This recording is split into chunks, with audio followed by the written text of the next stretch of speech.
And so he came up to me after my show. He waited until I was doing like all the pictures and stuff. And he said, hey, I'm a fellow performer and I'm trying to get this circuit. I was like, hey, man, let's have coffee. I'd love to help you any way you can, blah, blah, blah. And so we ended up hanging out, having coffee. We went out one night too. And then we were going to leave, and we're like, hey, it was great meeting you. Like, where do you live? And he was like, I live in Orlando. And that's just when I was moving there. I was moving there that week. And I was like, I'm moving to Orlando this week. And the cruise was going out of San Juan, so it wasn't like out of Port Canaveral or something like that. And then we just... Oh, he tricked you with his mentalism. You were moving to Florida. He's moving to Orlando. He knew that already. I was like, I didn't even know. I told all my friends. They were like, what? You're moving to Florida? I was like, yeah, I think I am. So you guys came together, and then you were like, how can we merge our two acts? Well, so as a fun fact, I see a lot of shows. I only say hi to the entertainer after the show if I thought it was a good show. And I tell him all the time, I said, if the show wasn't as good as it was, we probably never would have met. Would have been friends. And so we became really good friends. We've just gone on tons of trips together and stuff. And then we started kind of becoming fans of each other's work as well.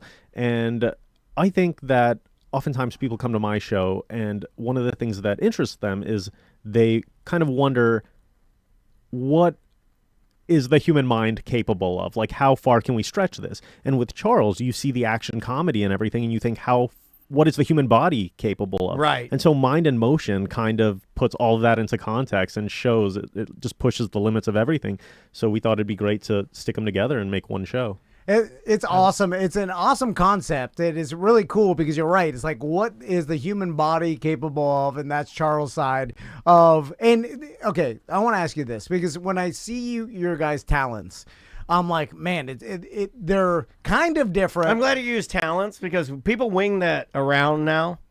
Like it's the term genius. You know, like, this guy's a genius. Oh, he's so talented. No. We gotta knock that off. We gotta start gatekeeping a little more. You guys are talented because you have a weird talent, and I mean that with love. It's something that not everybody can do. It's rare. Well, also it implies reps. And I think it's love reps. Okay, what's interesting is like I've seen you guys perform online, and I've seen Charles in person many times, and what's interesting about both of you guys is that when you see Charles perform, you're like, well, how does this guy do this? But then you're like, he must just have insane amount of practice, right? Because it's. But I would like for him juggling. to say, like, I can just do it. Right? No like, practice. I kind of want you to say, and is there? Hold on a second. Is there a little bit of I can just do it in there? But you do. I mean, the practice helps. Hand-eye genetics. I love talking about this topic, because everybody's like, and when people see the show, they almost want to say, oh, well, you're just naturally talented. And it's almost like a thing that's,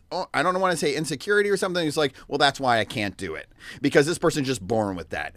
They discount the work. Right. They just like, oh, you just can do this. Oh, you're just talented. Like I kind of have a disdain for that word, because no, bro, there's no way. There is no way around the reps. There's no way around the 20,000 hours. There is no way around it. And we all know that it's way more than 20,000. Yeah. And I mean, for somebody to come up and be like, oh, you didn't actually work. You're just born with that. That's kind of it's insulting. It's the underlying it's like tone of it. Looking at like Dave Chappelle, like, oh, this guy's just up there effing around. It's like, no, he's not. This guy put in his entire life. It. He crafted this over millions of hours, or 10,000 hours on stage. Sure. And it's like, and then so Keith.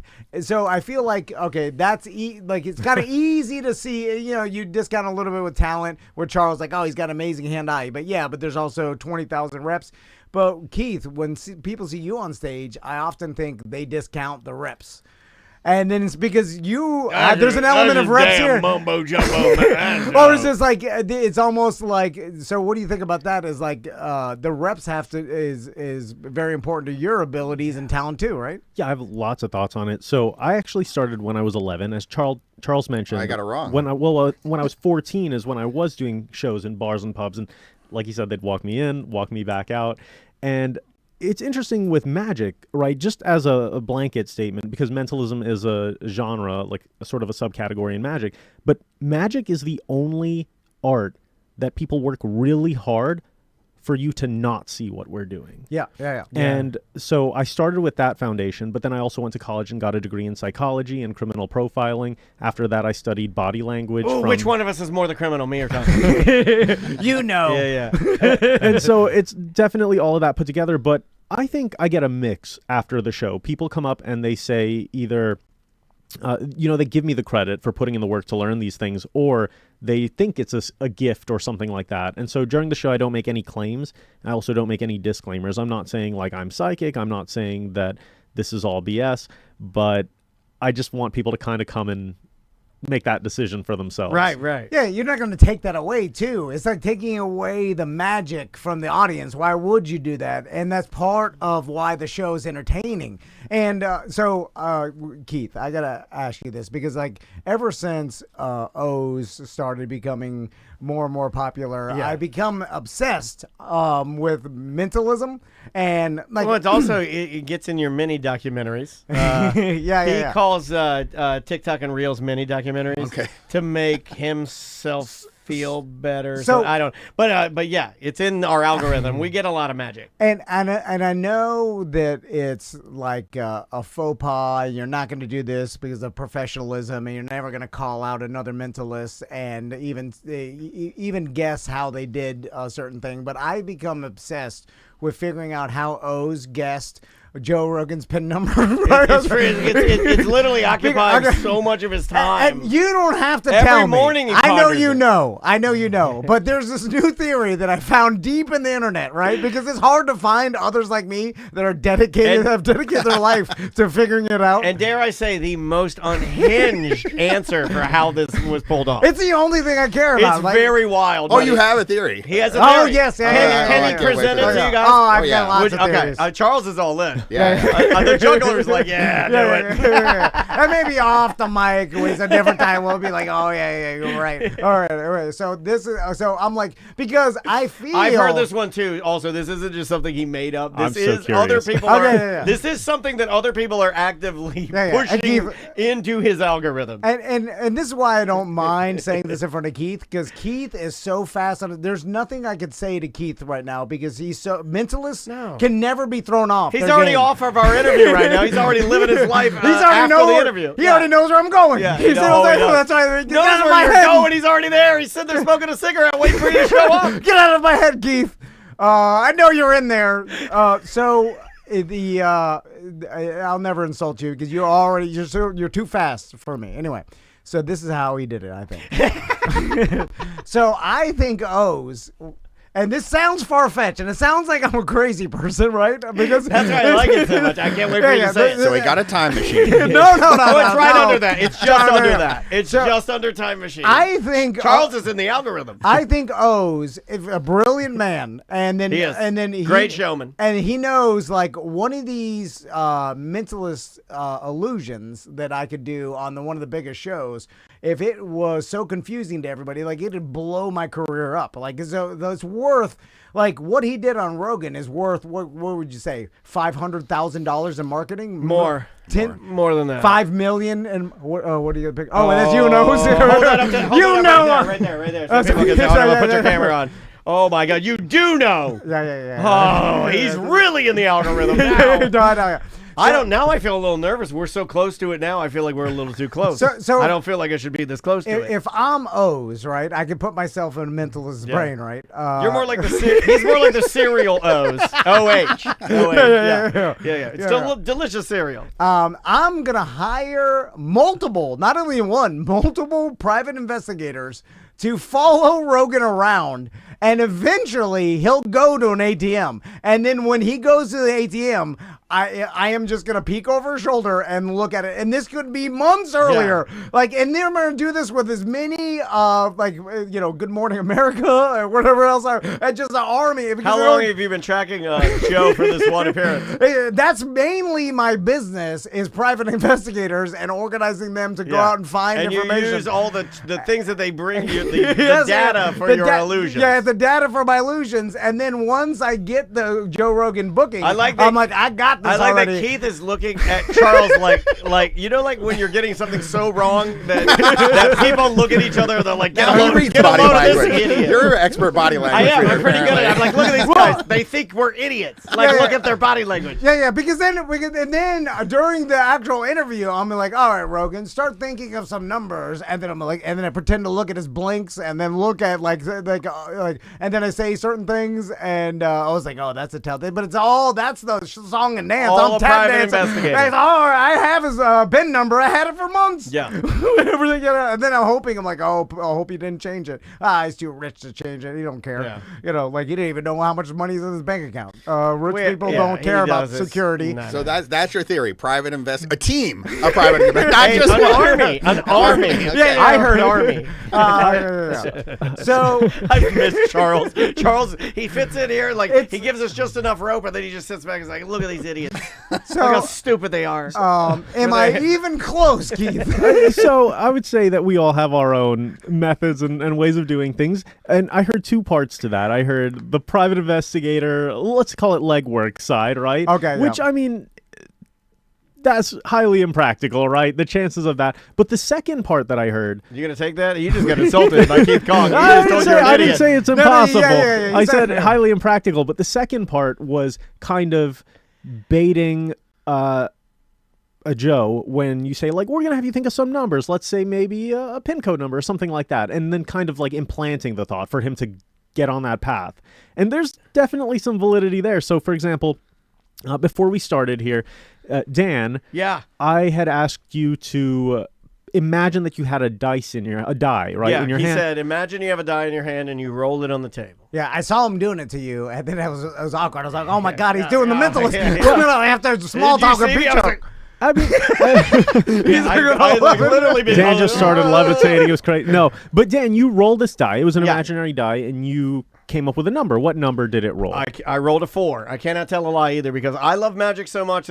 I'll lie to my family before I'll lie to a magician. That's a fact. No, I mean, Because I love magic and illusions and mental stuff so much that I'd never want this to be like funny business. So yeah, so sight unseen, you said imagine a die, roll it. What do you get? I said 4. yeah. So please be honest. This is completely, your choice. It was a free choice. And then after that, you went online, your phone, everything, and you searched for a few random words. I said, we're going to do a word association game. This will all make sense on the air. Yep. And so you came up with 3 random words. Yeah, I went and just picked words from a paragraph and just started, pulling them out. And we wrote them down. Yep. What are the words? The words are sandstone, sugar, and granite. So completely random. You didn't know you would be thinking of these words, right? Absolutely. Well, no, I didn't know you were going to use my phone. In fact, I don't know if you noticed this, but when we first picked up my phone to open a free browser, it was on pornography. I was about to say, That's how authentically real this is. which one of the words massage? Oh my God! Oh, Porno. how did you know? You're pornos. So again, like nothing set up. You've written the words down and stuff. Yeah. But what's really interesting, you rolled a 4. I did. What's really interesting is if you look at the 4th letter in the word sandstone, what is that? It's a D. In fact, look at the 4th letter in every word that you randomly selected. The 4th straight letter down. in sugar is A, and the 4th letter in granite is N, and that spells Dan. The private investigator. You're gonna piss off Tom real bad. We're gonna show. I thought Ross was a private investigator. Now you're paranoid. You run out there. You're beating up Ross. Ross is hitting you. We'll get that for the camera. Yeah, there. yeah. Look at that, Dan. He. Okay, you're freaking me out a little bit, man. Can I keep that? Yeah, I like keep absolutely. that. Tell that to my daughter during dinner. It's like, All right. we had another man come in and make your dad look like an idiot. So, Keith, That's really that's good, amazing. Dude. That's really good, Keith.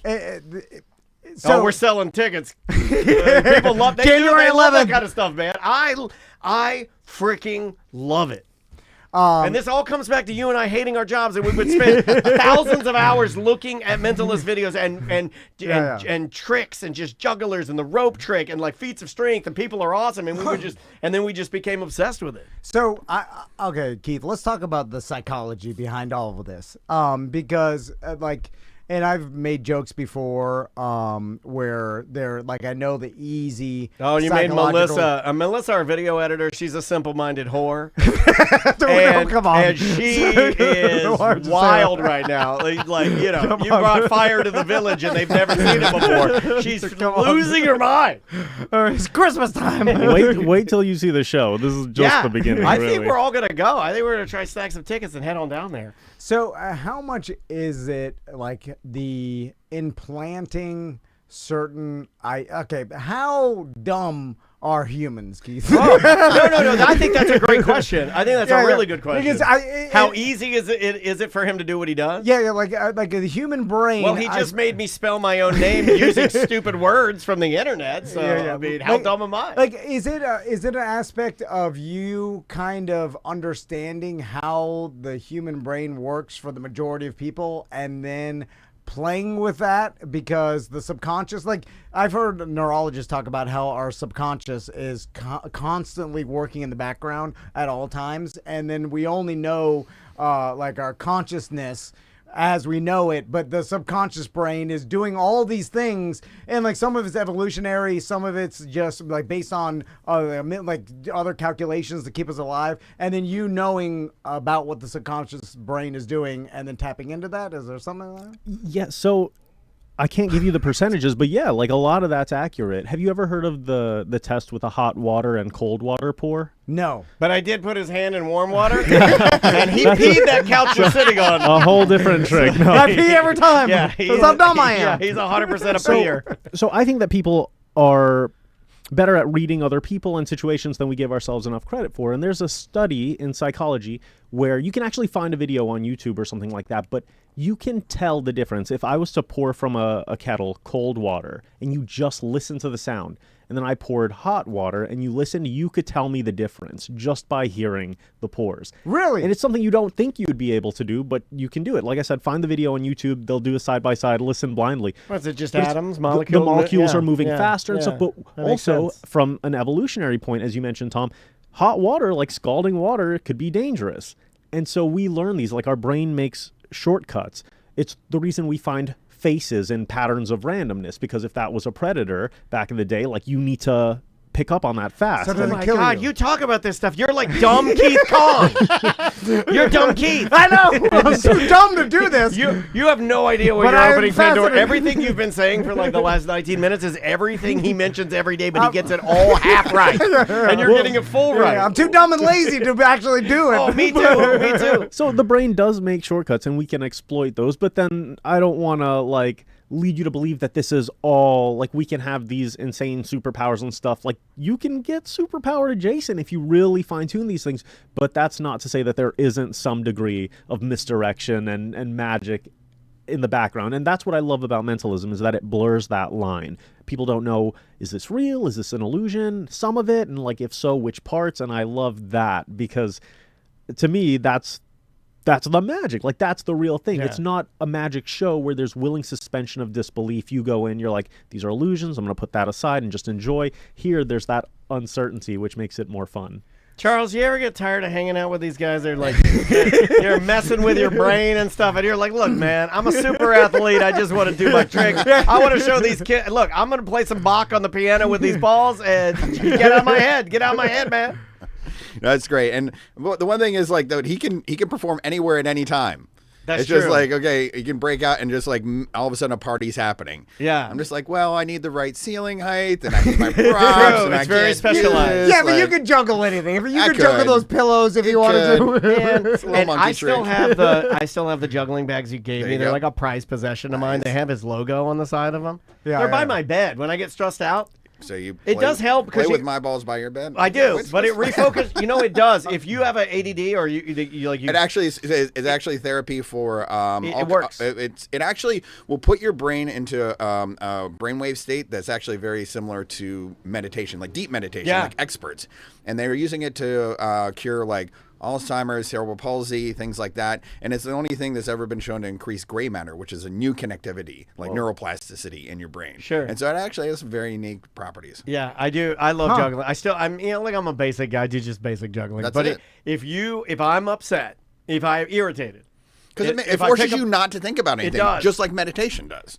for someone like me that's easily triggered, if I just pick up those balls and start juggling with them, it'll reset my brain, and then I can set them down and go about my business. Okay, Keith, we'll get back to you. I want to ask Charles a question about We're just gonna be all over the place. hand-eye coordination. So one of the presents I got for the boys. Oh, is for it that Christmas- ball you punch? No, well, you got that. The too. Matt Rife ball? Oh yeah, they put on the head, Yeah. headband. I want that. I There's call that- it the Matt Rife ball because I've seen him doing it. But it's and they do this with like this went around the internet with F1 drivers like it's little sticks that drop, and then it measures Yeah. your hand-eye coordination. Oh, that's that thing that The stick- Shedeur that's Sanders more, did. it's more reflex speed, and actually that is because a lot of people are like, "Oh, you have great hand-eye coordination," and I mean, I guess I do, but I more equate it to muscle memory. So it's like a basketball shot, just like repping it and just knowing what that feels like and knowing how it goes and how it flies. And it's a golf swing, that kind of thing. But there is some reflex stuff that does get built in through the art of juggling and practicing that discipline. And it shows up sometimes. Like I'll be over, I remember a friend's house and he like opened a cupboard and like a jar of peanut butter like fell out, and I just quickly like grabbed it. And he looked at me like I was Spider-Man. You know, he just, yeah, you are Spider-Man. You train so much that you have a superhuman ability. that does happen. So Do you that's a find little bit of yourself that. juggling when you shouldn't? Like, No. do you ever like you're holding on to things and you're just like juggling them? I'll just or- toss them from hand to hand or manipulate them in my hand. It's kind Yeah. of But yeah, I would say the majority of it is muscle memory and a little bit of strength too, like getting the muscles up to being able to do those like higher numbers and things like that. And then you do get the other benefit of like quick reflexes. Also. Well, also, I'd like to point out that Charles is a world champion. it's true. And my because God. a lot of people are like, yeah, he's a juggler. I'm like, no. But the bigger question is like, there's world championships of juggling. What? No, I think that's wild. There's And- world championships of everything. Yeah, basket there are. weaving, whatever you. And go and watch it, and you'll see some humans Yeah, that can do something you'll never be able to do. No. I mean, and then with I just thought of something with those amazing reflexes and dexterity and like pizzazz with your hands. Pizzazz. Amazing lover. Could you imagine? Oh my God, you would be an amazing lover. My God. I mean, I just Yeah. I'm thinking that Oh, was, my God. what you could do with those hands. Yeah. Anyway. All right, sorry, What he can Charles. do with those hands, those beautiful hands. So the next question, and this is for both of you, and this is something a lot of people don't think about, but I think about all the time. And Is it Charles massaging you with his hands? Because that's an odd segue, but it could go that Could you way. imagine? Like, it's just, I mean, just based on what he's done in the reps, like an amazing Yeah. foot massage. If you like, just the hand, the strength. Yeah. Anyway, so You're playing like a Christmas song in his back with the ball. So it's the outs, and you in both of you guys from performing so long, you have a lot of outs, and a lot of times you don't need them. Maybe Sometimes we should you do. explain what an out is. So an out is like, and it's kind of like what someone that's really good at improv has developed over the years, where you could just hit. You go with the flow wherever it's going, and it doesn't look like you dropped. It's throwing you off, right? So with Charles, like every once in a while, and it rarely happens, but Charles, you drop something. It's I look at it like this: when you're on stage and the audience is a mirror for you. Yeah. So if you're having a good time and you don't care about a mistake that happened, neither do they. If you freak out and all of a sudden you're panicked, so are they. So the more at ease you are with everything that happens, and a lot of times when a mistake happens, it could become funny or it could become something else. So as long as you're comfortable as a performer, the audience will be comfortable. And a lot of people have said like, I've done like perfect shows before, and they're like, you know what, that show was great. You like made a mistake, and all of a sudden I realized there was something at risk. Like it could go wrong, and then all of a sudden I was even more invested and interested on the edge of my seat. Yeah, because you're sitting there, you're like, oh my God, what happens if you drop a ball? You know, like, but you, when that happens, what do you build it into the show, right? It's like sometimes I'll actually use a different move. So if something falls on the floor, like I have ways to like put it on my foot, and all of a sudden toss it with my foot up into the air, and all of a sudden it becomes like a victory. Like everybody's like, it's like a story arc. It's like, oh, he's down. Oh my God, this got it amazing back. thing happened. Yeah. What a recovery! And people will, because they don't expect that. Yep. And I'm one of these people. I will say this phrase, and this is the best thing for you ever. I'll go, he deliberately dropped the ball to kick it back up so he could show you he could kick the ball up. That's fine. I'll take Because I'm it. trying to get my wife to think that I know a lot about juggling, right?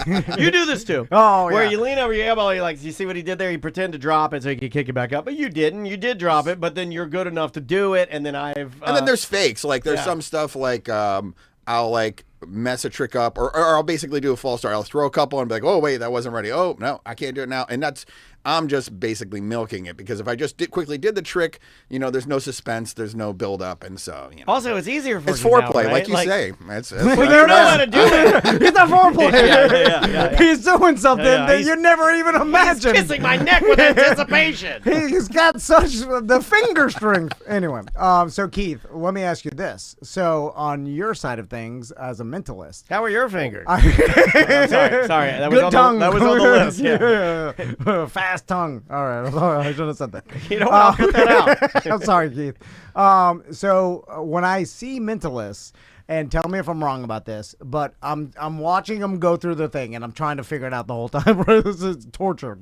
And as they're doing That it, is the difference. I give myself up. He stands, heels dug in mad. oh, it bothers me for months, and I become insane about it. Like I'm searching, finding like the That internet. rope trick almost put you in the grave. You know what? It's the only thing the internet doesn't know. And that's weird because the internet knows everything, and I've searched how do they do I this? think magicians get on there and they disrupt the.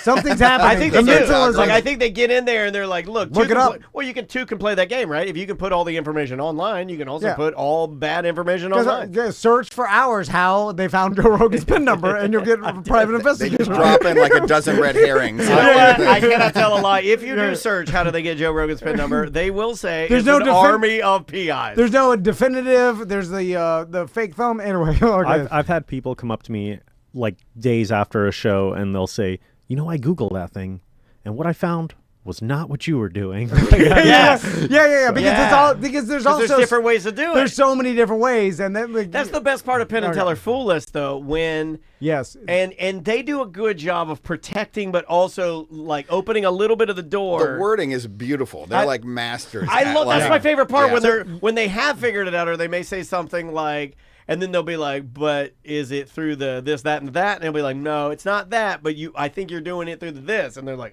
you got it. okay, yeah. So I you love that. Fool Us. So tell us your experience with Fool Us. It was great. I actually ended up fooling them, and I was probably the last one on my team to realize that's the way it would go. I was just so focused on doing a good performance. And if you watch the video on YouTube, you can actually see the moment I sort of like pump my fist, and that's actually the moment that it hits me, which is like a minute after the trophy's in my hand and stuff like that. But I think that checks out from like a mentalist standpoint, right? Like I don't want my mentalist to lose composure like I do. Yeah, You know, I want you to get it later because you're a mentalist. I want you to be like, yes, of course. You know, like and like later. I knew this would happen. Yeah, exactly. So back to my question. So going like outs and learning how like to deal with when things go wrong. By the way, he was doing this at 11, 14. 11 is when I started. That's crazy. My son's 11. Mentalism is very much about ouch. You have to be very flexible, and it's just doing it so many different times with so many different people, and all the different situations happen, and then you're prepared for every situation, kind of. Yeah. So when the mentalist does the move where they write a word down that there's no way they would have known that the person thought of, and it's usually like think of a childhood friend or something so obscure that I can't even. Oh, you mean like picking 3 random words and then spelling your goddamn name? And then so the Sorry, I didn't mentals mean they write it down on the paper, right? And then after they write it down, I'm like, he knows he's right. And I'm like, They never look nervous. You know, and I'm like, and They so I'm never like, look like, I don't know. and that's what gets me because I'm like, he knows that that person's gonna say the word he wrote down. If he didn't know, he wouldn't have wrote it. You know what I'm saying? Like he Correct. already knew because if he didn't know, that there would be another out But and there'd be also- something else going on. You know what I'm saying? But let like me once throw they something write, else they at know. you. Yeah, once they're so- doing that, then you basically just build the suspense. Like, Yes, go yeah. this way, So, go that Keith, way. have you ever written something and then had it wrong? Yeah, actually. So as you were saying that, I'm like, I don't know. Okay. It's not a perfect science, so you do get a miss occasionally, but like Charles alluded to with the juggling, I think it intensifies. It's like, oh, there's stakes at play. Like this could go wrong. It's not too perfect. Now, I'll never intentionally, or very rarely will I intentionally mess something up because I want to give myself room in case something does go wrong. But I can say that it's very rare, especially now that I will have a miss. Okay. Yeah, like even, do you see how cool he was? He's writing all these stuff down. I'm picking these things from a random web page, you know, and he's cool as a cucumber. I can't even do that when I'm at Chick-fil-A drive-thru. I'm sweating. I'm upset. I'm excited. Can't even order food. So, okay, now when you're doing these tricks and they're like, you write down the wrong and the person says it, there's an out for that though, right? Yeah, so I'll tell you, most commonly this happens if someone doesn't really follow directions.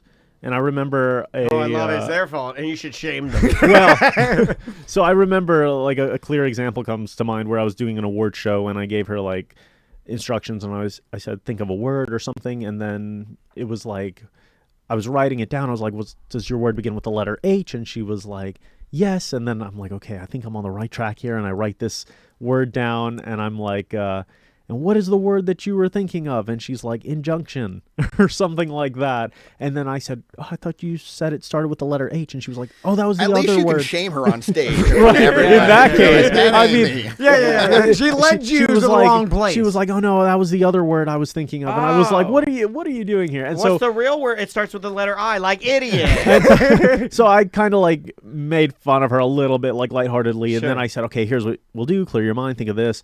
And then I got that right. And afterwards, people were like, oh, great show and stuff. Sorry about that, lady. Like, what was that about? So yeah, it's all, and that's the thing is you both of you guys, like, you go with the flow, you make the show good every time. You know, have you guys ever left a show and thought to yourself, I didn't do a good job? So there's usually sometimes it's things that are out of our control, whether it be the lighting or the stage or our mic goes out, something like that.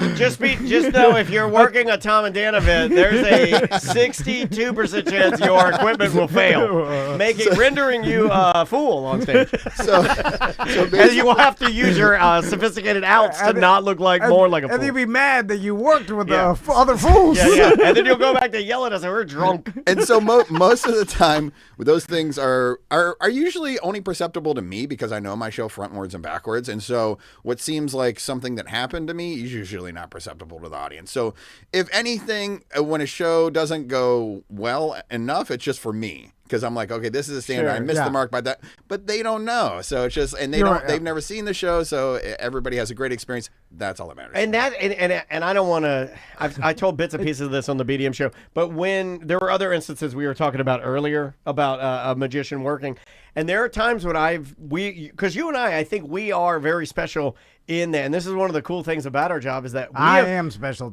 Yeah, you are. We both are, but we've gotten the opportunity to be with some of these entertainers of I call them like old world kind of crafts. Like I feel like juggling and mysticism and like magic really are things that you would have seen like at the Globe Theater or something. Like I feel like you would have seen it.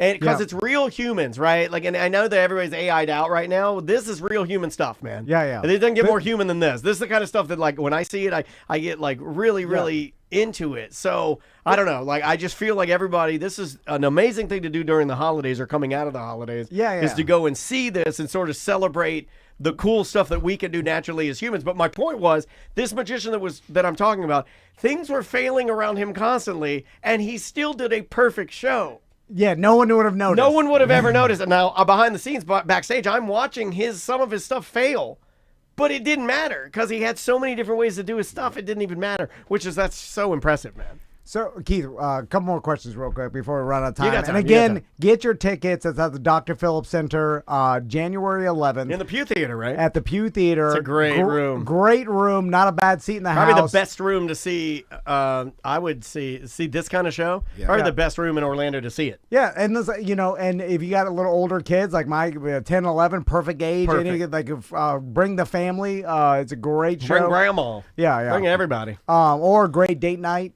Saying get your tickets before because the Pew Theater's not that big, so get your tickets before it sells out. This is intimate. I mean, it's a decent size, but it will go fast. We're like over 70% sold out. Oh, so Keith, you better go faster than later, then, guys. And I really maybe it's not professional for you to talk ill about another profession. Why would you lead him down that path? My God, Barbara Walters. So is what you're doing in the same Venn diagram as what a person is doing when they claim to talk to people's dead relatives?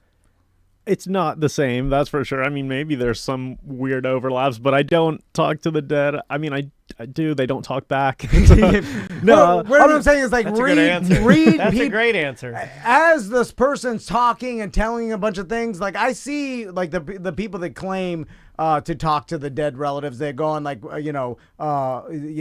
morning shows or whatever. John Edwards. Yeah. John Edwards, and then as the person's talking, I almost am looking at John Edwards and then seeing his eyeballs move, and then he's picking up things that all of us normies, as I call them, we don't Pedestrians. pedestrians we don't see. But John Edwards is picking up a bunch of clues to guessing the right person. Like, hey, I think there's one or two techniques, especially something that's called cold reading. It's almost like leading the person. It's almost like just feeding them answers. The thing is, those people want to believe so badly that that's why they're there. Yes, so it's almost easier to fool them, because all you do is put out like 4 little feelers and then just hook onto one like a fish biting on a hook. But the best part, and they're just like, okay, now we're going with that, and then they'll do 4 more they'll lay out, and they're like, oh, that's it. How did you know? And they just grab onto that, and it's like literally just. But the best part is once you of it. get them and once they believe, you can look them squarely in their eyes and be like, I'm talking to your Uncle Marty right now, and he wants me to tell you something. He wants you to lighten up.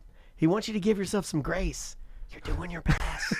You know what I mean? Like, and that's the part where, to me, it becomes really not good. Because you're honestly making you're making like that is not good. Like, but I've seen those ones where they're like, oh yeah, he's got a message for you. Anytime they say he's got a message for you, I'm like, oh. But how amazing is it? He thinks he's talking to his dead Uncle Marty.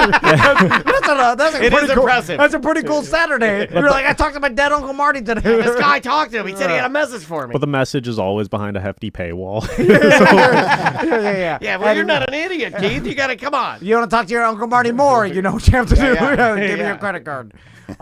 So I'm gonna make an AI Uncle Marty. You'll see. And then last question is how much? And I saw some of your social media about like negative reversing and like some of this is sales techniques and things like that they use in the sales world. Which, by the way, I know you probably realize you'd be an insane salesman. He actually lectures at sales conferences for experts. He's actually studied a lot in sales. All right, so there's crossover there. Yes, so let's talk about that and what you've learned. I love it when you and Kostya tell stupid salesmen how to do mumbo jumbo on their customers. I love it. Yeah, so I love it. I mean, there's a ton of overlap in techniques. Like a moment ago, Tom, before you had your drink, you had your hands like this. This is called steepling. It's a body language tell. And what's that mean? He's gay? I knew it. Women tend to steeple. I knew it. You're doing gay hands.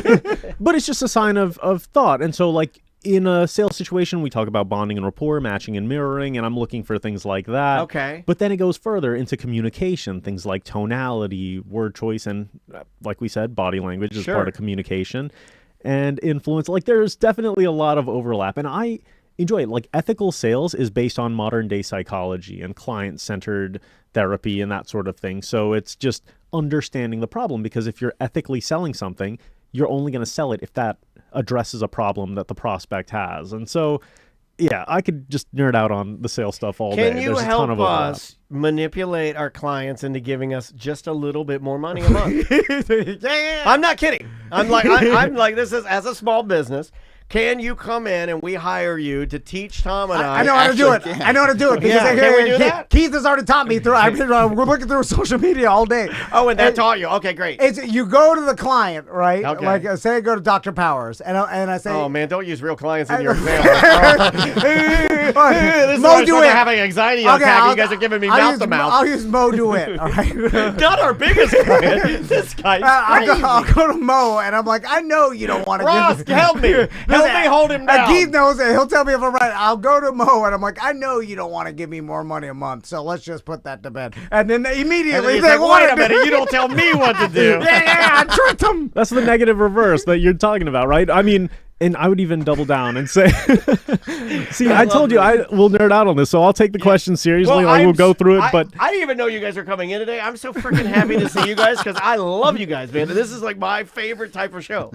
But to answer that, I would go, Mo, I'm guessing there's absolutely nothing that we could do that's going to, convince you to increase your investment, is there?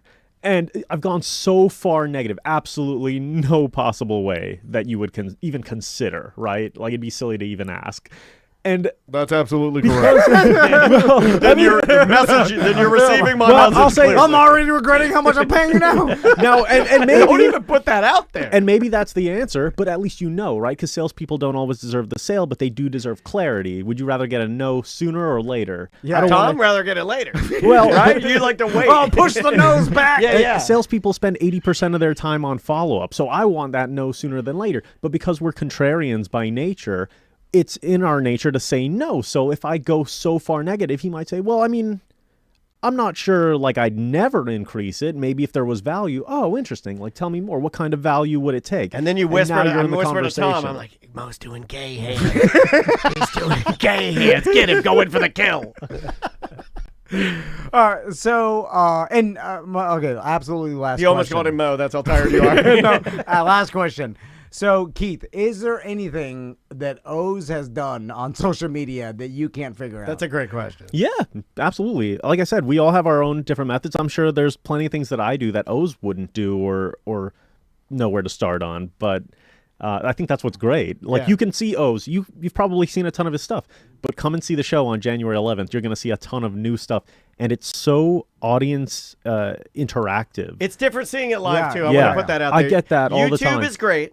Don't get me wrong. And Penn and Teller's show is great. Don't get me wrong. But seeing it live, there's nothing Yeah. like seeing Magic Live. 100%. often That's why say, Coach like, just says, see Magic Live. That's why that's his There you company. go, It's like, yeah. because it is different. It is. Yeah, and then the live aspect is perfect because you're seeing two insanely talented humans. You'll be able to, you can hear Charles breathing Yeah, because he's an athlete.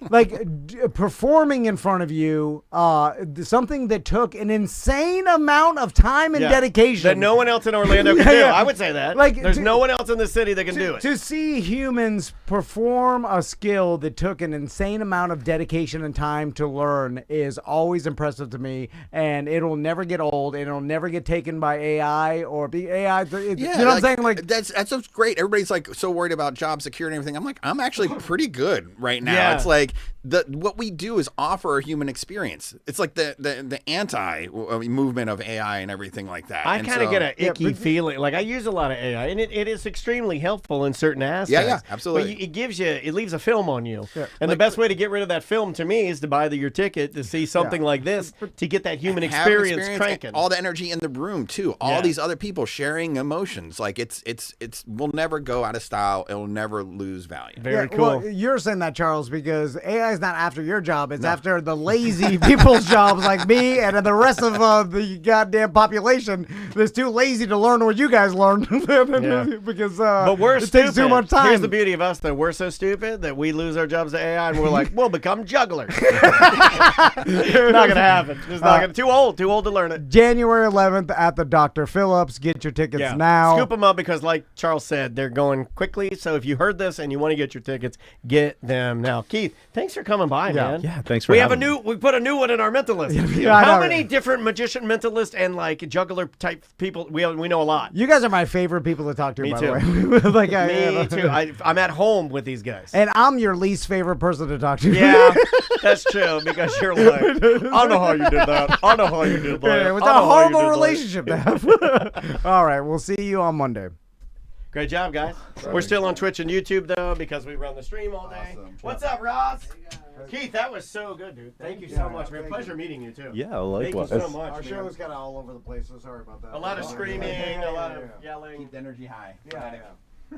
And I think a lot of people will buy tickets. Yeah, the chat room is, they're into it. They're into it. I'm into it. I kind of want to take the kiddo. Yeah, this will be out Friday, and then we'll have our social media person. And we don't have anything for that. That's the whole Friday, right? Yeah, that's the whole Friday show. Perfect. So, and the podcast will be out in the air on our radio on Friday. So, And if you need a copy of it or anything, just holler at me and I can give it to you. I don't know if you guys save those things, but I've been trying to offer it. Slice it into social media or whatever. Yeah. Let me know if you Is there need any it. restrictions on how we can use it? No, we're the Grateful Dead as far as that stuff goes. It's like use it. I was on Stern yesterday Oh my God. for saying he had a wig. He stole a piece of audio from our show, and then he put it on there, and he called me a motherfucker, a scumbag, and he called me. I went back and listened to it. He calls me a cunt. That's wild, right? yes. Oh yeah, let's get a picture real quick. Let me get my camera. Yeah, do it however you guys do it. You want to do it? Let's do it out here. All right, cool. Oh yeah, perfect. Yeah, he called me the C word. Thank you. Although he never said he wasn't wearing a wig. He also was laughing. He also, if you really listen, he's laughing. I don't think he cares, and it's like funny. One more of mine. Thank you guys again for coming in, man. This is super awesome. And look up on the ceiling, there's a 4 of dice. Coach always gets me with that. You knock that shit off, Coach. Yeah.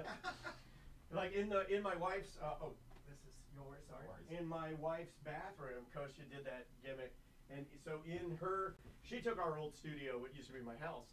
And it's her bathroom now, so she redid everything. But in the bathroom, in the corner, you still see the 4 diamonds like sitting in the corner. Awesome. Yeah, we just left it in there because it's too awesome to not get rid of it, you know. But thank you guys again. All right. Yeah. Let me save this real fast. I hate leaving the computer without having a file saved, because then I start to think I'm going to lose it. Might get back in time for my delivery.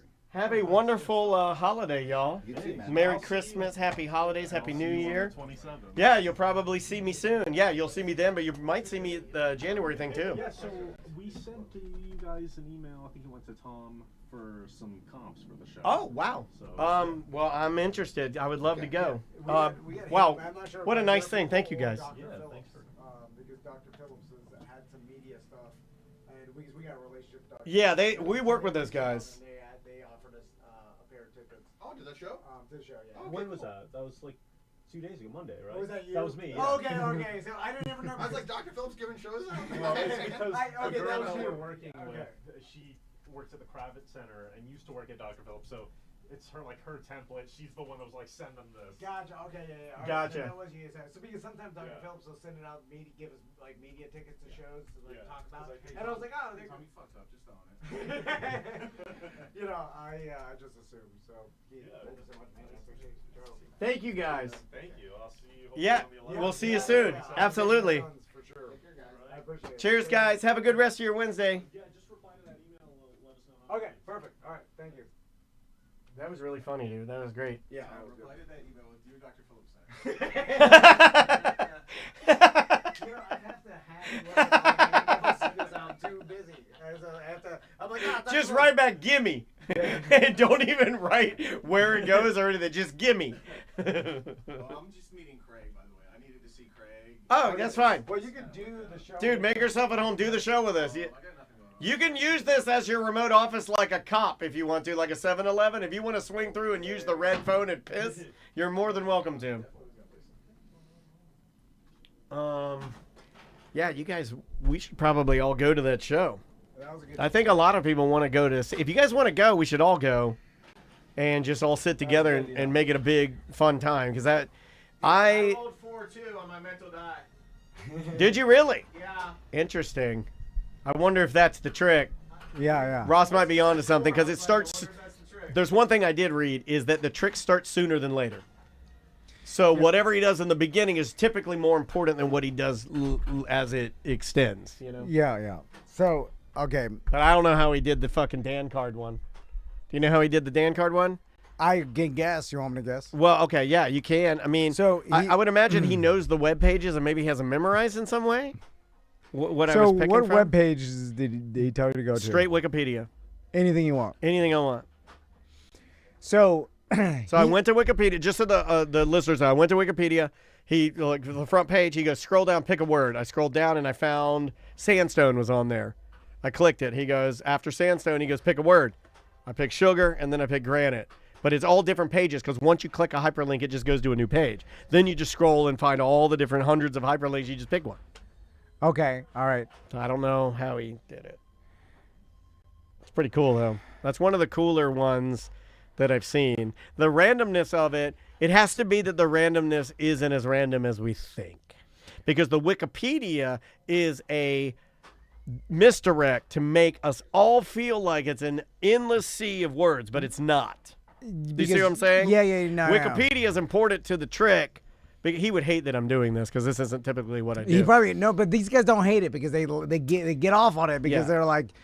They'll never tell you. They'll never tell you if you're right or because it's. But It's that's wild. Look at that. Look at that. These are all random words that I picked off of Wikipedia. But that's the and fun part The of it, is number I figuring out. rolled, remember, the number I rolled was 4. And then when you take the 4th letter of all the words I picked randomly from Wikipedia, which could have, what, a couple billion words on it or more?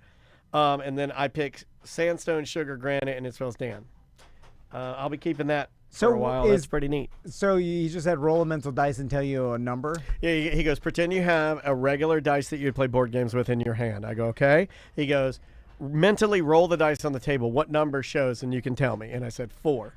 And the fact, so it may be a psychology thing where a lot of people just pick 4 out of the dice for whatever reason. Is like in the middle. That's or what Ross was saying. Yeah, like Ross. So then, but how then are you gonna now pick 4 random words, and all the 4th letters are gonna spell your name? Okay, the name thing I don't get. I forgot about that. I wasn't connecting that because I was too concerned with he knows. Did you pick the words after you picked the letter? Right? I picked the number. I rolled the dice mentally. I gave him the number 4, and then he said, okay, so we're going to need some words here. Let's go to, he goes, open up Wikipedia. So I open Wikipedia, and then he goes, scroll down and just pick any word that's a hyperlink that you see. So I scrolled down. You turn your mic on, Ross. Hey, guys. So I scrolled down. Ross McCoy, everybody. Sorry, I didn't know you guys were going to record another segment. I've been playing pinball this whole time. That's my bad. No, We're not even recording now. Yeah. No. We're You're waiting fine. for You could- Craig. We're just Okay. waiting on Craig, and we I got wanted you. to include you to broadcast if you want to. Okay. Yeah. So Ross already got a ponytail. He grew a ponytail in one day. One day ponytail. Yeah. I'm Ross McCoy, and this is the 1 day ponytail. How the fuck do you grow a ponytail in You one just day? got to hang by your hair while you sleep. It's no big deal. One fucking ponytail. He grew it one day. So yeah, and then I scrolled down, and then like every time in Wikipedia, if you touch a hyperlink word, it'll open up whatever that word's hyperlink is. So sandstone, I click sandstone, it opens up, and then all the words on sandstone, like there's different words. One of them was sugar, so I click that one, and then when you get to sugar, one of the words on the sugar Wikipedia is granite.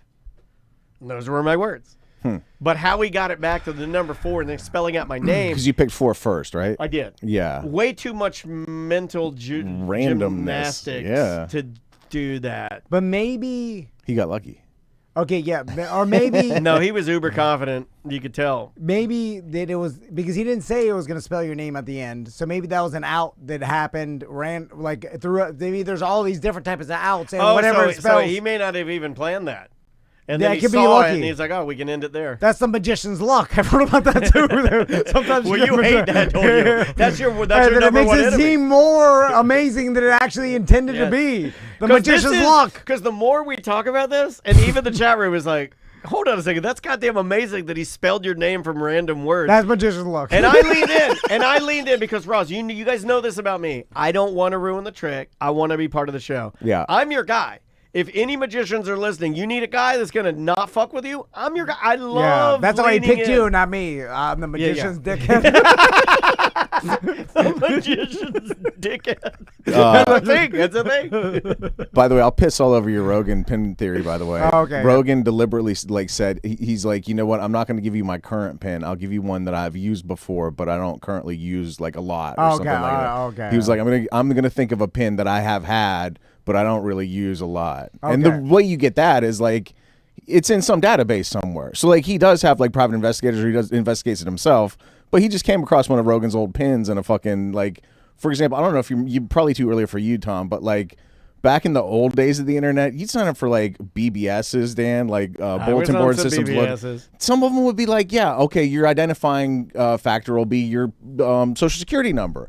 There's probably no number of like hard drives around like southern Georgia where I signed up for BBSs that have my fucking social security number on it somewhere. That and is you can true. dig it up, you know? They did want to vet you in a really private way. And at that point, that was also your driver's license number too. It was just a Correct. little bit more out there, and you would just put your social security number out there. Whereas now you guard it more. Yeah, you I was know? on a BBS when I couldn't. I didn't. My mom and dad wouldn't let me use my social security, so I had to do the thing. This is some old man shit, where I had to This literally write a letter to the SISOP. No. I had to write a letter to the SISOP and include a check from my mother, Barnett Bank, for $25 to give me access to whatever BBS I Yeah. was on.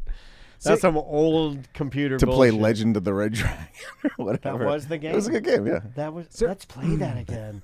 Ross, Legend of the Red Dragon. How did you remember that? Because I've logged so many hours playing Legend of the Red Dragon. Tom, you ever get on a BBS, play some board games?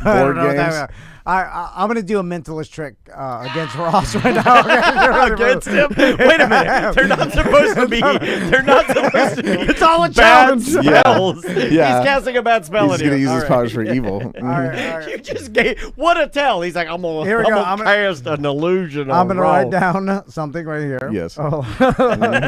Okay, hold on. Oh, I can Okay. hear your handwriting. Oh, That's how O's does it. He can hear the letter. I'm gonna reverse mentalist you. It's about my socks, isn't it? Okay, I Ross. like that sound. What is What do you put in it? Say toast. Is say this a Moe's. Johnny Carson? Are you No, like? he's gonna do the thing. Yeah. Say toast. Say Moe's. Say Joe's. Say roast. Say bros. What do you put in a toaster? Toast. Ah, it's bread, you idiot. Illusions. What? Illusion. what's 2 plus 1? 2 plus 1 is 3. What's 3 plus 0? 3. What's 9 minus 6? 3. What is 1 plus 1 plus 1? 3. What is 4 minus 1? 3. What is What do you put in a toaster? what's 6 minus 3? 3. Name a tool. A hammer. Well, Castleberry O's! Castleberry O's! He's yelling Castleberry O's for those of you that couldn't understand what he was screaming. I did it!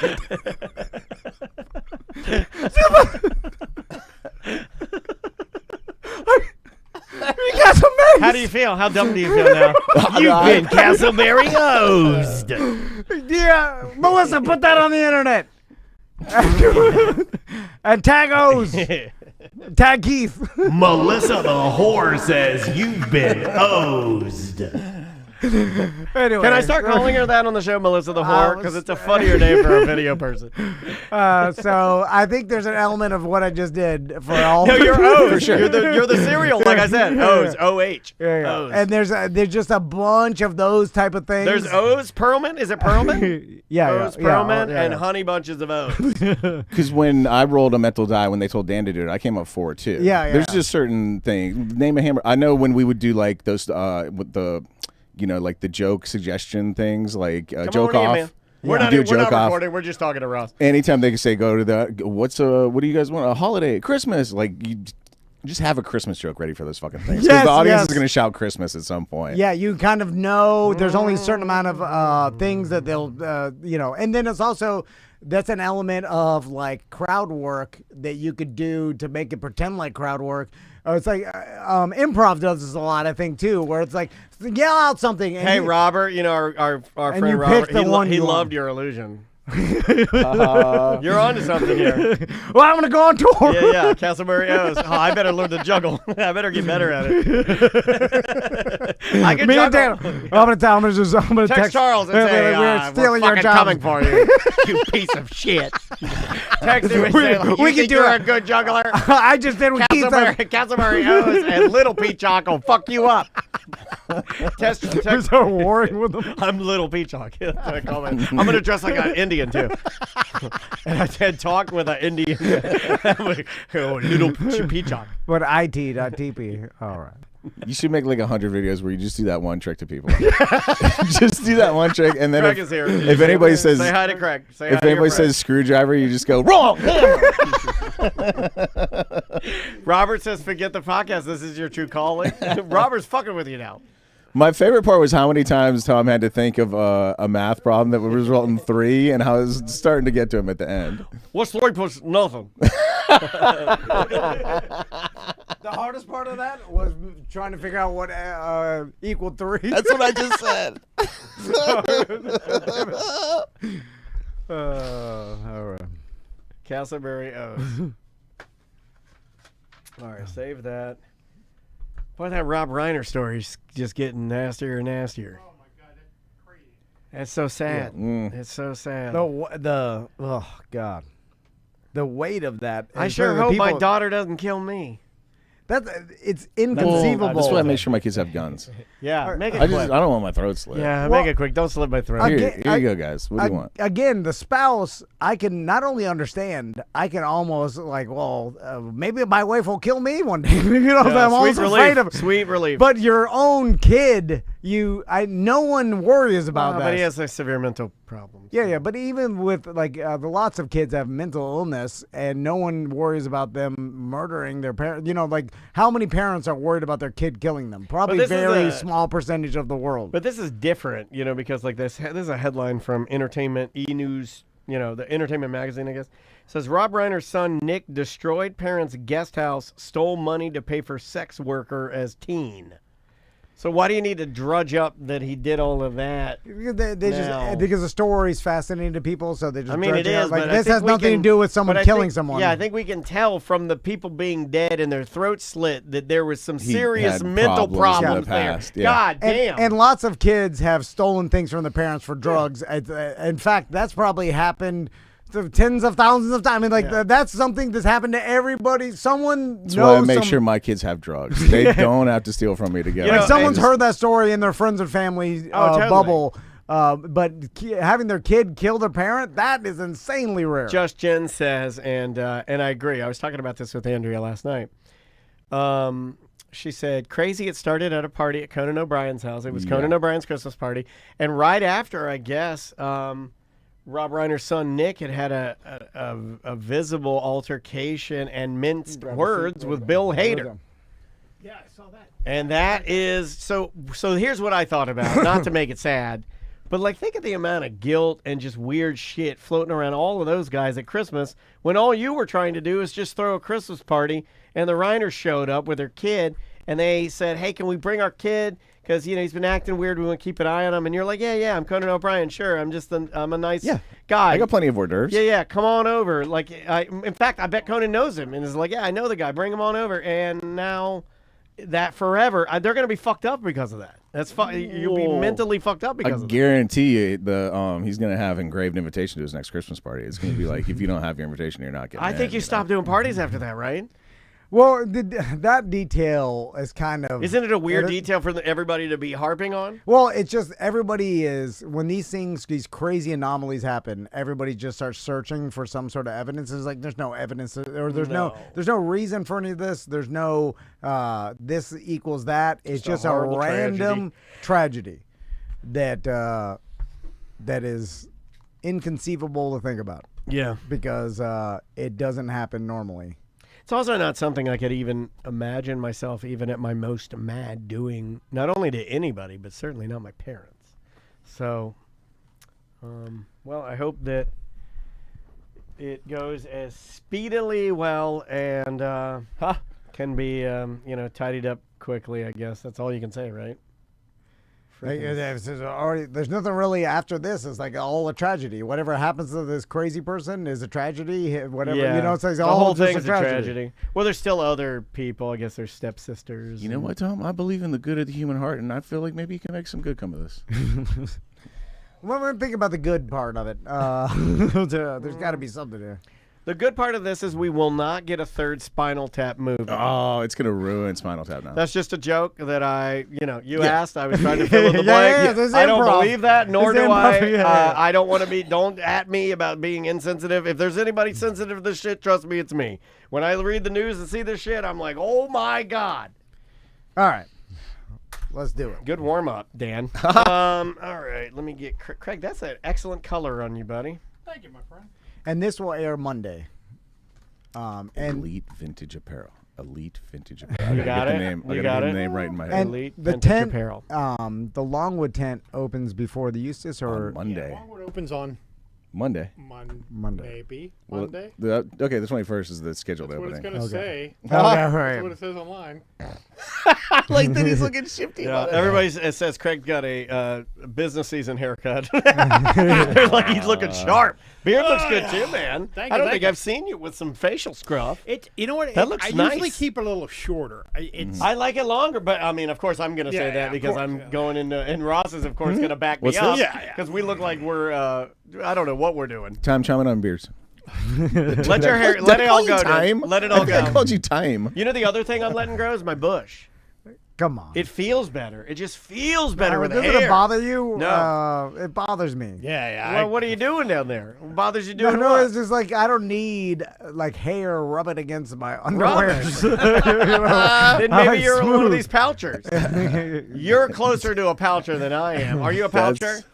A poucher? You've seen these new underwear? That's my new Oh, favorite yeah. internet grudge is Yeah. Dan versus Dick Pouchers. It's Kyroga underwear. I hate the fucking pouchers. Crazy boxer. They That's me right there. You like? Yeah, I love crazy boxer. that's fine. That's a traditionalist. And it's their boxer brief that I wear. That's fine. The pouchers, they have underwear that has a whole, like a complete pouch for your cock and then a complete pouch for your balls. It separates everything.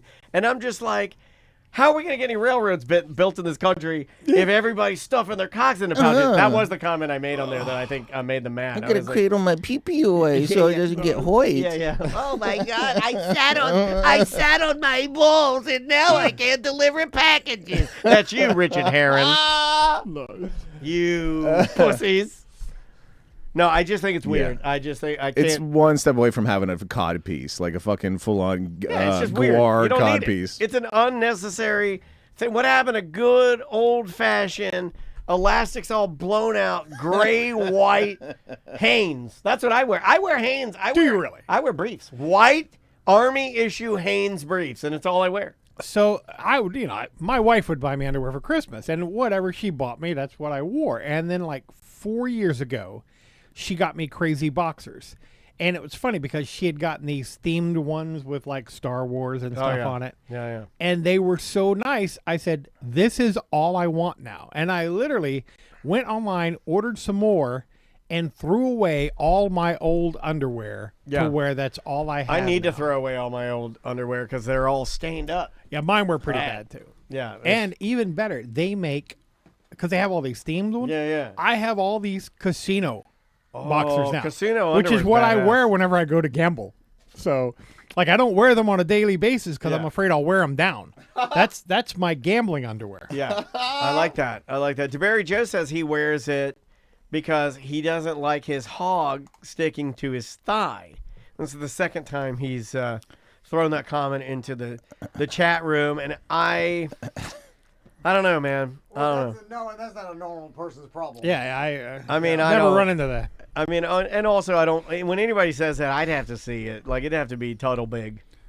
Yeah. Plus, you have to be like hot and sweaty and immobile. You got to be like a crane operator. Right? You got to be like. I like it. All right, good Daddy, what's a warm-up. crane? I've been thinking about that all week. Yeah, that made people mad. People were mad. They're like, "Tell your son about cranes, goddammit! Like, talk to your son." Like it's like when I get in an elevator, I don't worry about the door shutting on my nose. I do. All right, Mr. Van, would you like to start? Yeah. Where's this going? This is Monday 2. Monday 2. All right, let's do it. 3, 2. Welcome back to A Corporate Time. On the couch, we have 2 members, one a founding member, Yes. and one I guess a manager of Pyro Spot. We've got Craig I mean, LaFleur. why not ask them? You can ask them. I don't even know why. I was going with this. It's better to make I know stuff why. up as we I go. know why, because we're both out of body experience. We have been recording so much. I told a funny joke and I was like, yes, I'm done for the day. And then I was like, I gotta start. I do that all the time. I was like, oh, well, I'm done. I don't have to do any more work. Well, the joke wasn't even there. Craig LaFleur and Ross McCoy are Hey, here. How you guys guys. doing? Good to see you Good, guys. good. How are you? So let's talk about New Year's Eve. It's firework time, baby. Pyro Spot fireworks, as you hear this, should be open. The Longwood location and the Eustis location are this year's 2 locations for New Year's Eve. And if you want, maybe they got the best selection you're going to find anywhere. Plus, I think they have the best fireworks. It's like, I like the big boy stuff that goes boom way high. Yeah. And you can't just get that anywhere. I thought, like, how long have you been doing Pyro Spot fireworks? 18 years. Like at a tent at a physical location. Okay, My yeah. God, your fireworks can now buy themselves. Yeah, Right. Yeah. Finally. So I remember when you revolutionized all this, and you were telling me this like 15 years ago. You're like, "Hey, I'm Fireworks of the future. gonna get screens. I can offer a better discount than everybody. I can do this and all these things, and no one else is doing the it." thing that Ross always harps on is those. I almost cursed. the crappy ass tables. Yeah. And like, because and then you better can't shelves. fit a lot of you just can't fit as much like stuff. Absolutely so there's not. very little variety in any other stands. Correct. So They don't need to fit a lot. They're not going to sell a lot. Okay, yeah. But you Whereas we literally put up the shelving that used to be in like a Costco supply warehouse. For it's real. really nice. I swear to God, it's like legit industrial shelving, and we have so many fireworks on it, it's ridiculous. and just the Which amount. actually makes for a safer and better buying experience. but the amount But of more importantly, options. we can put so many Yes. like types and kinds Yeah. and number of fireworks out. We just blow every other kind out of the So water. the selection, I remember 15 years ago, I remember you telling me this, like, selection, I'm going to add screens so people can see what the fireworks do. So, like, instead of just, like, wondering what a cake is going to do, I can go to a touch screen in the tent and I can click on it and then see the display. Yeah, we want to show it off because it's really good. Like, Yeah. and people like different stuff. You know, some guy might like, brocade, and some guy just wants big boom and stuff. So most of the people who work in the fireworks tents around town have no idea what they're selling. Yes, You know, they're the homeless guy who was in the ditch 2 weeks before. Yes, I living hate in the homeless culvert. guys. They're the Christmas tree guys for Yeah. fireworks. no offense. I think Christmas tree guys are a step up. Yeah. Actually, And Detective Barb is one step higher than all of those Christmas tree guys. So Love you, Barb. Me and my kids used to go into the one by our house, which is your standard like stuff just out on folding tables, fireworks tent, and we would go in and ask like, "Hey, what's good?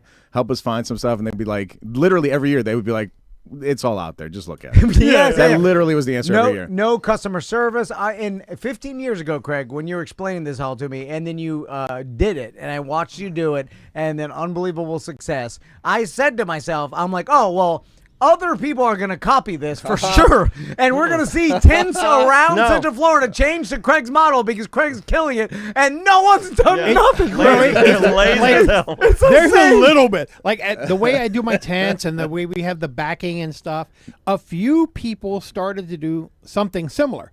But For example, advertising with a no dud guarantee. There you go. There is a very large. I saw that. You saw that? I did texted see- Craig immediately, a listener and sent it steam to came me. out of his ears. No, I saw a it. listener sent it to me and said, "Hey, what the hell is this?" Because Yeah. Oh, yeah. if you rock with us, I mean, like, I'll never say that again, I promise.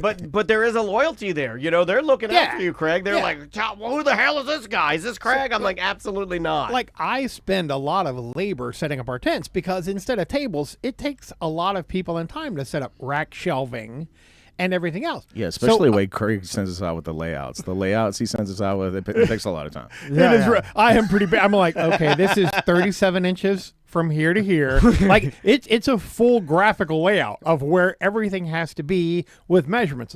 So One year, honest to God, he sent us out with a layout, and he said, "You know what?" We called us when we got to Eustis, and he said, "You know what? I accidentally laid it out backwards. Just put it down backwards from what I put down on the paper." And it's like, screw that. What?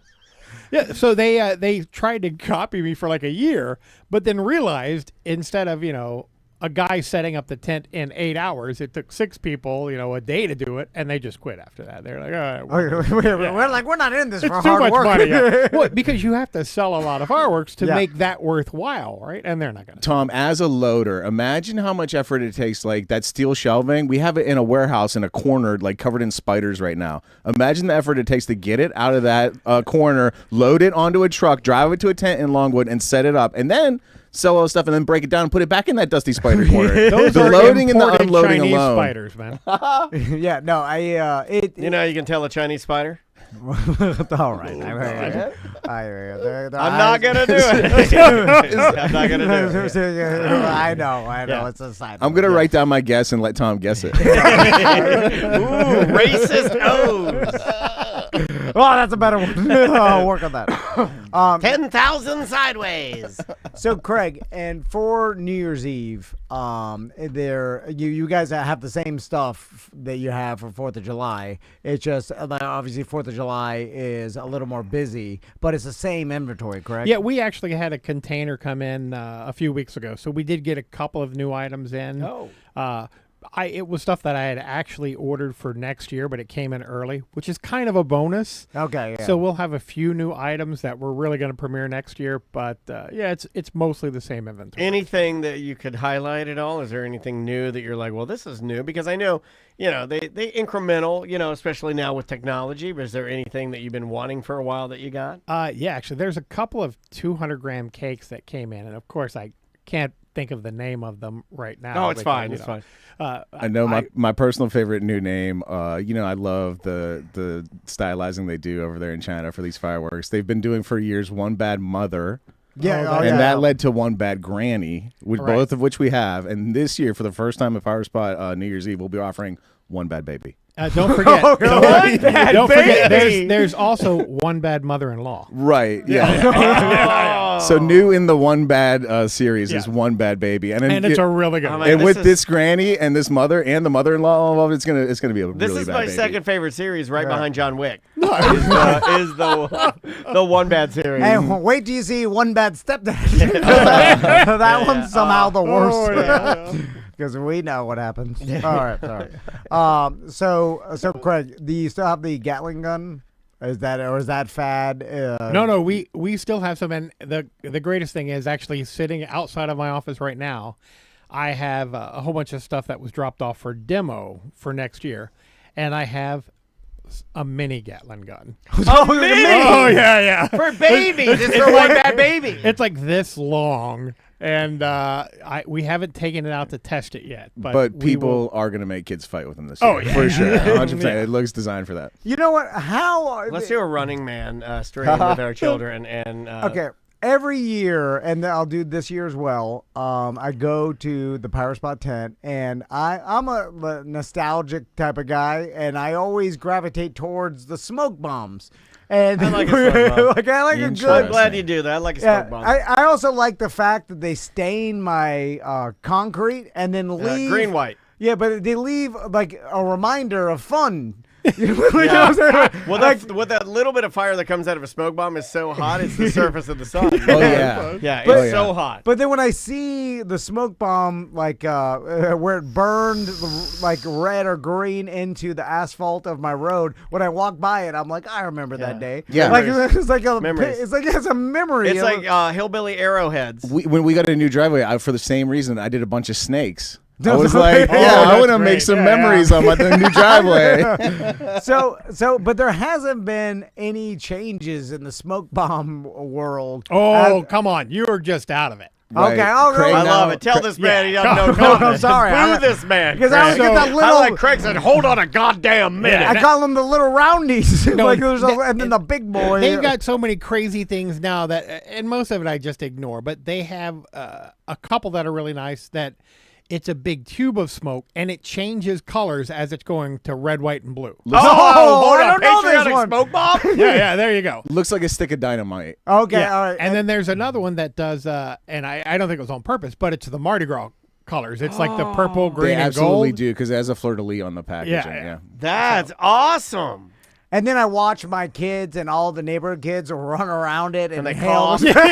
and then all the moms who are literally worried about everything, they're like, should they be eating this many Uncrustables? And then they're happily drinking and watching them inhale the Chinese smoke. And I laugh and laugh in my head because I'm like, you were worried about Uncrustables. This is straight Wuhan smoke. Yeah. Who knows Hot where? So Yeah. I will give you the here's the get down for what's coming this year. I got 2 cases of a new item in. I had tried to get 10. I got 2. You know the adult snaps, the snaps you throw down, but it's actually the got the loud same. ass one. Yeah, yes, it's got yeah. the same. Those are awesome. My kids love yeah. those. Well, I have a gun now that fires those. Oh yes! oh, Craig, you got to hold one for me. I have a total of 50 of them coming in, 25 He per has, case. he has 49 of them. So Yeah. Yeah, So my so God. how do they fire it? Yeah. How do they fire it?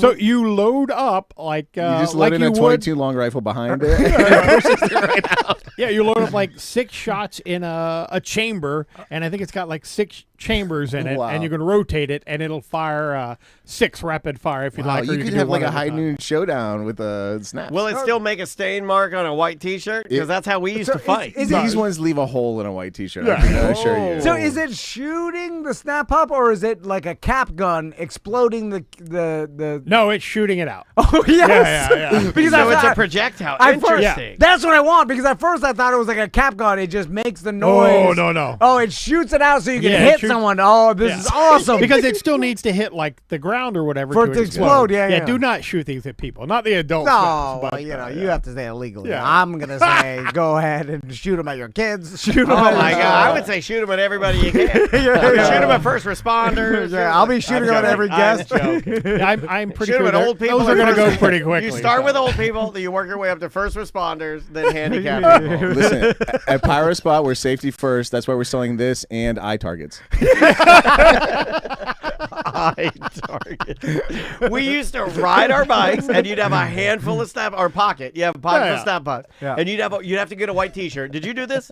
You'd have to get a white T-shirt, and all your friends would have white T-shirts, and you'd have a pocket full of snap pops. You'd try not to touch your pockets, and you'd reach in and grab one out, and you'd be riding your bike around, and you'd be winging these snap pops, and the person with the most black marks on their shirt because they explode on the shirt was the loser. And then when you're done with the Snap and Pops, you have this little cellophane baggie of sawdust. Yeah. And as a kid, I'm like, this looks like drugs. Let's play drug dealer. Okay, that's what we did in the 90s. It was a little cellophane. So what would I do? Me and my buddy Dave, we like doing music videos. So we take our Snap and Pop sawdust, we put it in a briefcase, and then we play the Miami Vice soundtrack, and we play Glenn Fry's Smuggler's Blues, and we do a video, and we pretend like there's video of me walking into his mom's bedroom, putting a briefcase down, opening it up, inside of it, sawdust. So for Smuggler's Blues, Glenn Fry. New Year, what's different as far as the psychology of the customer compared to 4th of July and New Year's Eve? And because I imagine. Oh, you mean the type of party or what they want? Well, I imagine there's a lot of people that maybe go buy fireworks on New Year's Eve as opposed to for 4th of July you plan ahead, or is there any truth to that? We have a lot more shoppers who are last minute on New Year's Eve, and most people don't buy as much fireworks because 4th of July they'll start lighting as soon as it's almost dark outside, and they'll go for hours, right?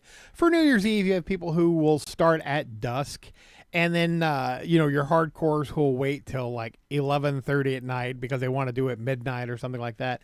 But you're not usually lighting for hours and hours. And then we also sell more of the cakes as a percentage than the mortars.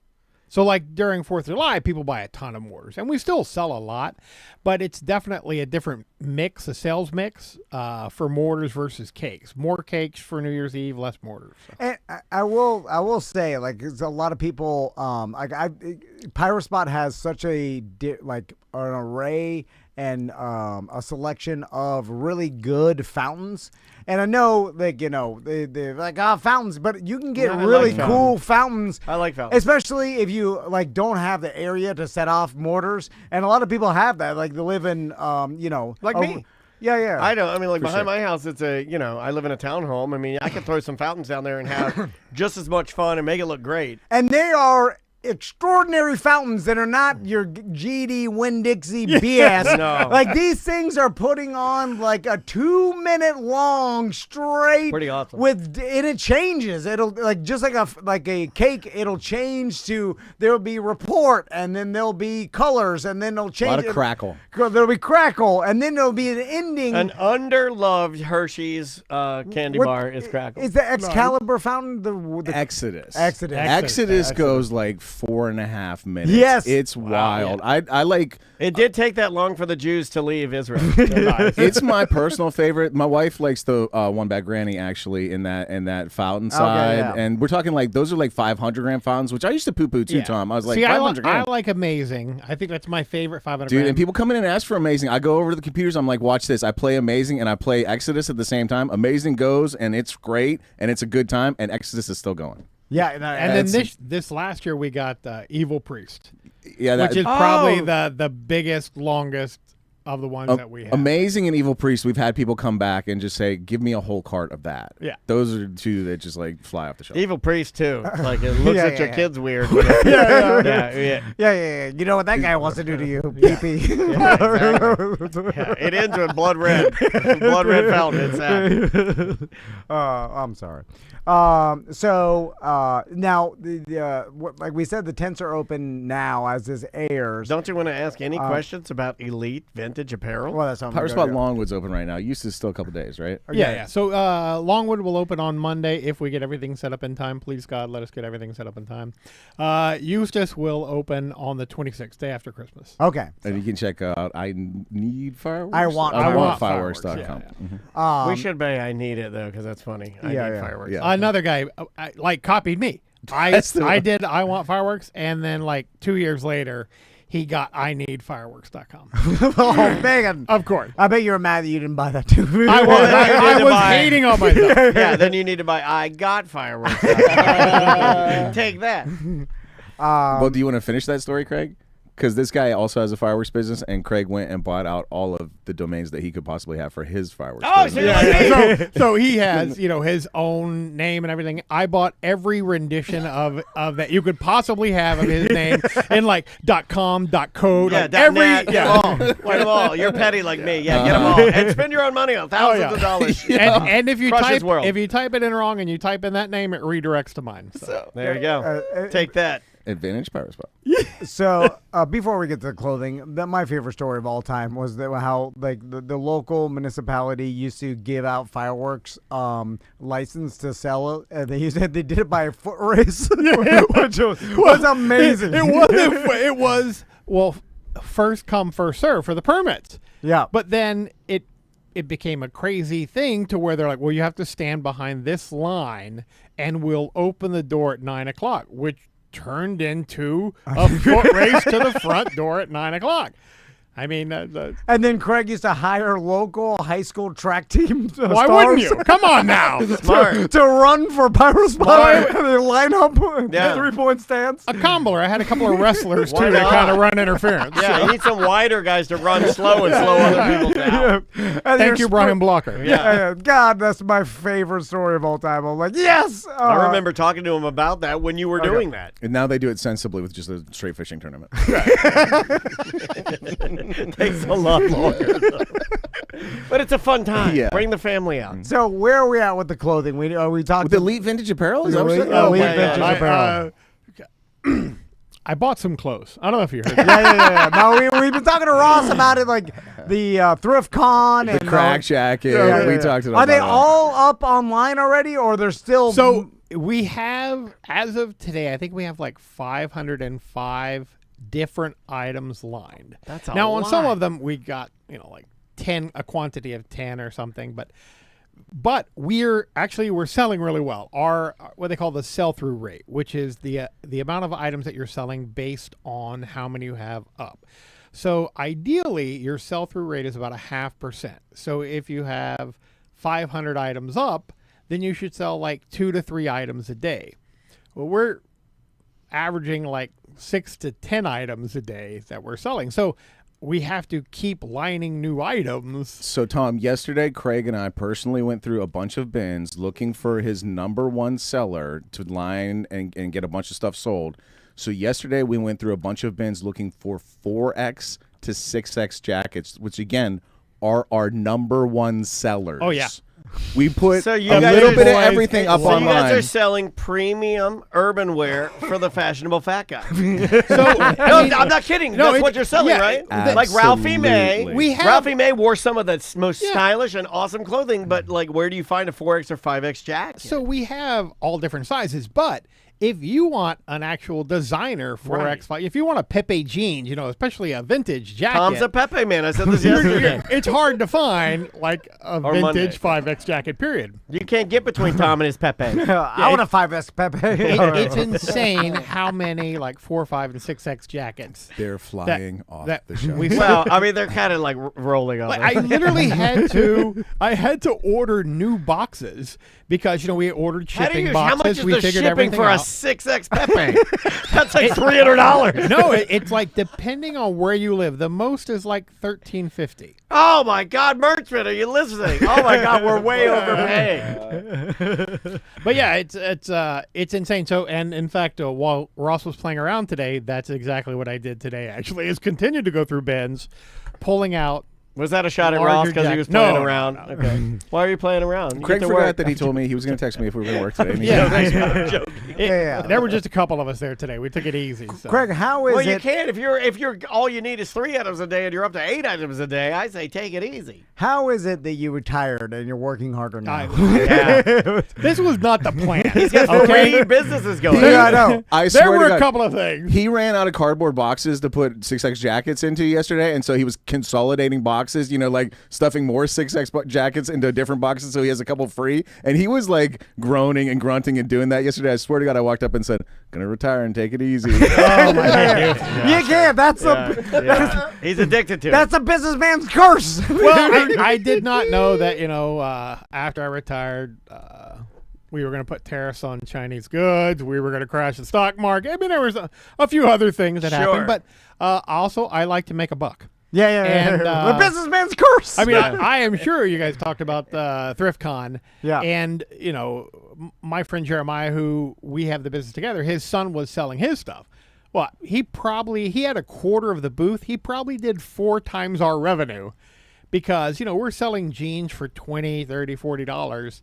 And he's selling, $200 T-shirts as fast as he can collect the cash. It was insanity. Yeah, but he's in that world deep that he knows the value. Yeah, and everything. And Does that's it have to have a value, or is there some psychology, and I'm being serious with the question, about finding something that is good, but then pricing it up enough to make people feel like they're buying something unique? Is there something to that? I'm sure there is, but a lot of the people who are here know, I mean, particularly at ThriftCon, right? A lot of the people there who were shopping know what they're looking for, and they're coming up to him asking for specific bands and things like that because it's hard to find items. He had T-shirts from the very first Halloween Horror Nights for $175 each. Gone. They sold all of those. Like, it would never have You had occurred a really cool to one me. with the Crypt Keeper on it, dude. It that was there was a super market cool. for it. Yeah.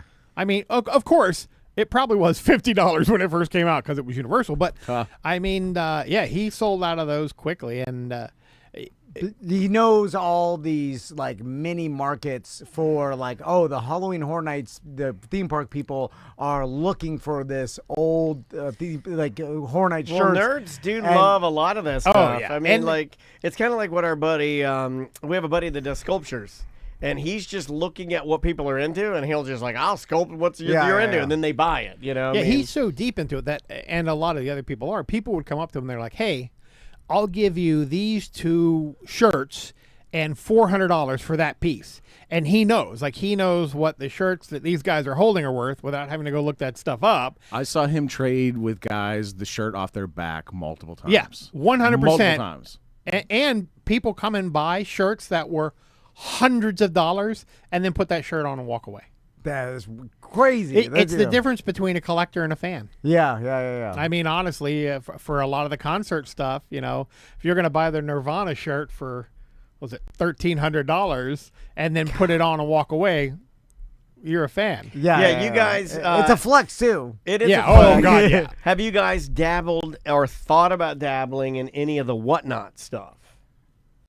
The little video, Yeah, where, so- like video, TikTok like sale, yeah. Okay, because Gary V does say, Yeah, and many people the know. Ross on have there you- was the hawk and the Pepe. Have you seen this? Like, He'd have his top hat on. He's like, "What's up, guys? It's Pepe, and I'm selling Pepe. Let's go! I'm giving away this first pair to the So first that- couple of that- people to his bid on it son right now. picks Let's up- spin this wheel." Yeah, his son picks up a lot of stuff off of the Whatnot auctions, and so does Jeremiah for his son. I think I could like do they're Whatnot. into all of those. They know. In fact, there were several people there apparently at ThriftCon who were big Whatnot people who recognized Jeremiah and vice versa from the live Whatnot things. Yeah, like and from purchasing. Gary stuff. V claims that the people that will get rich in the next 10 to 20 years will be live shoppers. He says influencing, that's dead. It's done. Yeah. It's not even a thing. He's like, get into the Whatnot. I think I can be the Orlando King of Whatnot. We're starting to learn it over the break. Yeah, we're learn- starting. yeah. Every I day- watched a few of them. It's insane. Yeah. Like there's guys I think who, I could do it. It's QVC, and Yeah, I I'm was about built to for say, it. it I is. know. It Your is dream is home 100%. shopping. I literally, Yeah. I think You, me, Tom, Craig, anybody that's in this world, my God. we can flip to whatnot and crush it. You're gonna make me rich. You're gonna be a star. I It's look at getting other the people's followers. talent I mean, and that- I scream, "You're gonna make I me used rich." to know a guy that did that. He's still working. He has a boathouse. That He guy's got knows. that guy lives on a lake. And these guys have so many followers, it makes it easy to sell. So and I'll give you, even on, we're building. So we're selling a lot of stuff on eBay and Depop and Poshmark. But when you start from zero, you have 0 reviews and stuff. Now we're getting up. If you look up an item on eBay, say, a Pepe jeans jacket, and you look at the guys who sold 3,000 items versus the people who sold 300 items. Yeah.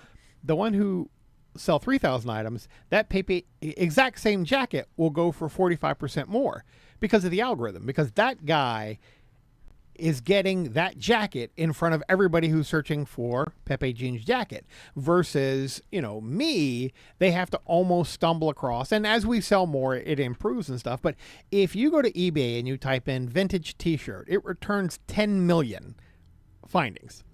So just lining a vintage t-shirt and putting vintage t-shirt Y2K and everything, you're never going to get seen. Yeah. So we have some stuff where I'm pricing it very reasonably, but I'll see that other people who are big into it are really making crazy money off of some of these rare items because they're getting in front of the eyes. Yeah, and they put the work in to get in front of those Yeah, eyes, and yeah. then that's the thing. It's like now, Yeah, it's like OnlyFans. You need an audience Yeah, for exactly. people. But to has pay. sex infiltrated whatnot yet? Yes. Because I was going to say, if we could get some really hot, get some of these dancers that need some money, get them to hawk our products and whatnot, we'll get more people watching. Look, if you go to Depop and you look at women's shirts, you will find certain sellers who there's a woman modeling the shirt and she 100% is not wearing a bra or anything else under it, and you can see the nips poking through. Yeah. And so Craig started doing that. Oh yeah, that's what I've been doing. I keep ice at the office. No, but it's like for all. I'll leave you with this. There's Yeah. a very high dollar fashion house that released a new purse just last week, and the model holding the purse is holding it and in front of her, and she's got on a tank top, and the purse is right at waist level. Yeah, you know? yeah. But the bottom of her underwear is hanging down at the bottom of the purse, and you can see a little bit of mousse. and the whole thing has got it's got 1 billion comments, and there's no telling how many purses they've sold. Just because they framed that photo just a little naughty. Oh, I'm gonna write So down a little bit of moose. We need throw more this- moose. I will throw this out. I actually did this for BDM members and Tom and Dan guys. If you go to eBay and you pick up anything for us, you can select local pickup. And I put that on just for if we wanted to do something like this. Nice. And then they could pick up from the warehouse if they wanted something before Christmas and nice. stuff like Very that. So they wouldn't cool. have to pay for shipping. Okay, That's all right. a lot of savings because shipping Yeah, can it is. It shipping can be eat you a up. big deal. iwantfireworks.com, 2 locations, 2 tents, Longwood, Eustis. Go there, get your New Year's Eve fireworks. It's the best place in Central Florida. Get fireworks plus buy one, get 2 free. Yeah. So insane deals. Ross, Craig, thank you so much. I Love you appreciate guys. it. Thank Happy you. holidays. And we will see you in a minute. All right, we did it. Yay. Good job. That goes segment 2 for the 22nd. Yep. All right. We did it. And that's it.